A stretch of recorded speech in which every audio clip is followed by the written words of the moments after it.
শিয়ালমারার রাকিবুল মেয়ে সেজে দিব্যি নিচ্ছিলেন লক্ষ্মীর ভাণ্ডারের টাকা। খোদ মুখ্যমন্ত্রী ধরলেন তার দুর্নীতি। রাজ্যে অন্নপূর্ণার ভাণ্ডারের ফর্ম পূরণের কাজ শুরু হতেই লক্ষ্মীর ভাণ্ডারে টাকা বিলির ক্ষেত্রে চূড়ান্ত দুর্নীতির ছবি প্রকাশ্যে চলে এলো মুর্শিদাবাদ জেলা থেকে। বুধবার কলকাতার নবান্ন থেকে অন্নপূর্ণার ভাণ্ডার প্রকল্পে নাম নথিভুক্তকরণ এবং তার সুবিধা কিভাবে উপভোক্তারা পাবেন তার বিস্তারিত বিবরণ দেওয়ার সময় রাজ্যের মুখ্যমন্ত্রী শুভেন্দু অধিকারী জানান, মুর্শিদাবাদ জেলার রাকিবুল শেখ নামে এক ব্যক্তি লক্ষ্মীর ভাণ্ডার প্রকল্পের সুবিধা দীর্ঘদিন ধরে পেয়ে আসছেন। মুখ্যমন্ত্রীর এই বক্তব্যের পরেই শোরগোল পড়ে যায় প্রশাসনিক মহলে। মুখ্যমন্ত্রী আজ বলেন, শুধুমাত্র রাষ্ট্রবাদী ভারতীয় মহিলারাই এই টাকা পাবেন, কোনো রাকিবুল নয়। এরপরই খোঁজ নিয়ে জানা যায়, বহরমপুর থানা এলাকার রাধারঘাট 1 নম্বর গ্রাম পঞ্চায়েতের অন্তর্গত শিয়ালমারা গ্রামের বাসিন্দা জনৈক রাকিবুল শেখ নামে এক ব্যক্তি কেবলমাত্র মহিলাদের জন্য বরাদ্দ লক্ষ্মীর ভাণ্ডারের টাকা গত প্রায় 1.5 বছর ধরে পাচ্ছিলেন।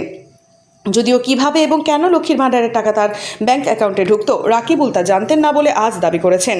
জেলা প্রশাসন সূত্রে জানা গিয়েছে, এই দুর্নীতির খবর প্রকাশ্যে আসতেই বহরমপুর থানার পুলিশ রাকিবুলকে জিজ্ঞাসাবাদের জন্য আটক করেছে।